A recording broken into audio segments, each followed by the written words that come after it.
Thank you very much for this book. It's been very helpful, very insightful, and definitely a lot of advice and wisdom that I will take with me and take to heart. My name is Simone Olivia Moritz. I have been born in Germany in 1985, but came to Florence, Italy in 2006 to pursue drawing and painting. Florence is still a dream to be, especially as an aspiring emerging artist. It has been the birthplace of the Renaissance. Many important painters, sculptors have lived here. Da Vinci, Michelangelo, Brunelleschi, just to name a very few. And wandering down the streets, even nowadays, one can discover and explore so many enriching things. I have initially started my school in Germany, then have worked 2 years as a freelancer because I wasn't entirely pleased with the abstract intellectual art that's been offered in the German academies. So I went into graphic design where I could draw from hand, not on a tablet as nowadays, a lot more, and could practice my skills. I learned quite a bit about business back then as well, because you had to deal with clients on a daily basis, you had to take commissions, you have to be always very creative in problem solving, solution finding, and finding individual ways of what that client specifically needed in his situation.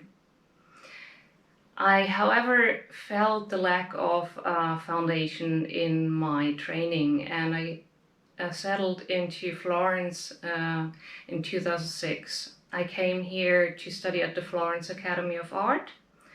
1 year only drawing all day, every day, live models, and then 3 years painting.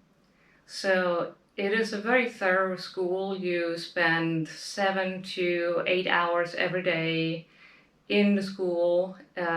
Attendance is an obligation. It's not just, okay, you show up whenever you like, but it is definitely a very, very high, strong point in the education. You have 3 to 5 hours a day, a model from life. You learn anatomy, you learn écorché, which is sculpting a wax figure.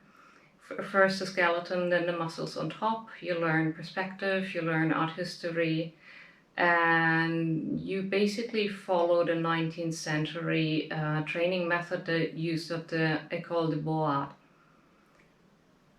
I now have been teaching there for the past 15 years, so I am an educator myself, and I definitely see how much you can contribute to somebody else's life by teaching. It's nurturing, it's forwarding, and it's enabling people to express themselves in what they carry in their innermost desires in their heart. Drawing and painting, as you might wonder, probably especially many business people, like what's the use of it? Like, why still do that? Why still live in a Renaissance city? Why still work from life? Why not just copy a photograph? And I must say, it is something to do that we need aesthetic, we need beauty in this world. Drawing, painting, and sculpture as well is a universal language. We don't have to translate. It's a visual language. And with that visual vocabulary, you can express, as I said, what you have in your mind, what you have in your heart, what you have in your soul, what you need to express. And it will be understood. It is a way to communicate with the world. I believe that education is extremely difficult, especially in the arts, as there's so many subjective ways. But the education that I like and what made me move to Florence, changing countries, learning a new language, a new culture, is to learn the technical skill. I wouldn't say it's a recipe like bake a cake, but there is certain rules in that craft that one has to understand in order to properly work in realism. Those rules, they are like a language, like a grammar, like vocabulary, and you can teach it. People can understand each other. I have been also abroad many times teaching this type of drawing and painting to students all over the world. I have been volunteering in Armenia in the after-school center in Artashat, which is near Yerevan. The students there were 5 to 16, 17 years old, and it just made their world that somebody was there from Italy showing them these things. I didn't know what they were saying. They didn't understand either whatever language I was trying to speak to them, but somehow it all came together. Like somehow we all connected through art and just through being human. I personally believe that one is never too old to learn new things. I think it's not something that needs to be limited to being a kid or being a teenager or being a young adult going to uni for the first time. I think there should be that natural drive to continue, to research, to always be full of wonder and to try to expand your horizon. In a world where technology becomes more and more important, I sometimes wonder if we're able to use that technology well. In other words, am I taking my dog for a walk, or is the dog taking me for a walk around the neighborhood and I'm on the other end of the leash being pulled and dragged ahead?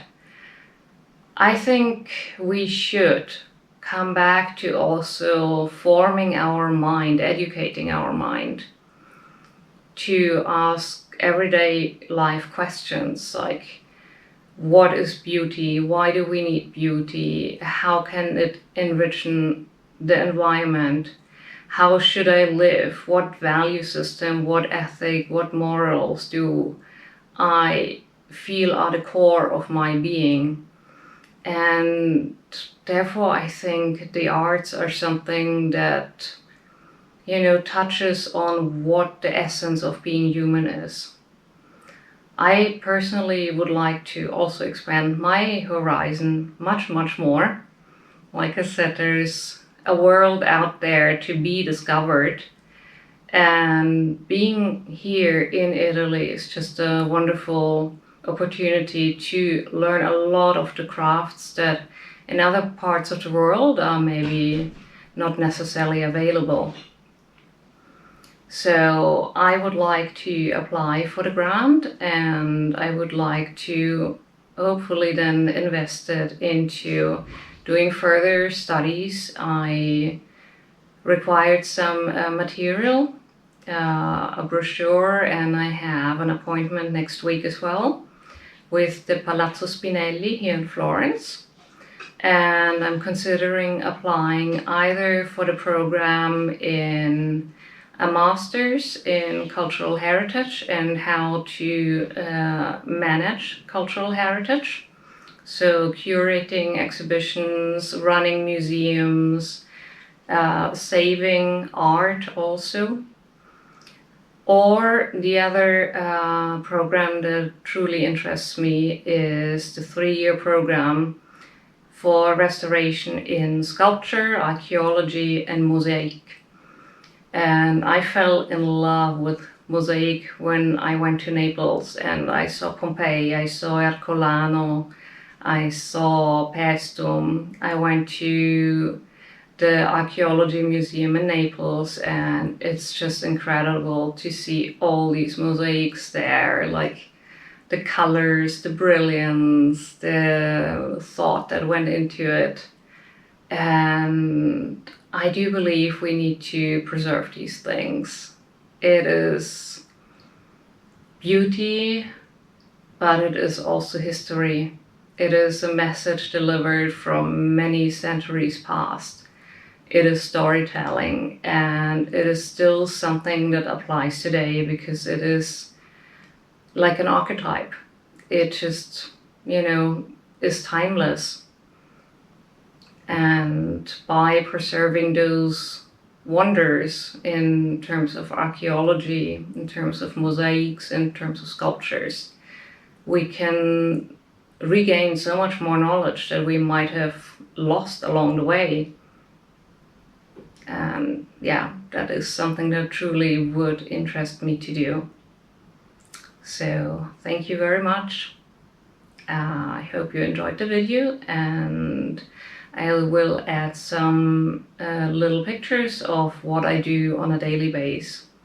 So teaching plein air painting out in the open field, working with models, working with portraits, working with portrait commissions. I've been also curating 2 shows already, so this is also why management of cultural heritage is really interesting for me. And yeah, I will just add some pictures to what my daily life looks like and where I would like to reach for the stars. And yeah, I hope you enjoyed. Thank you.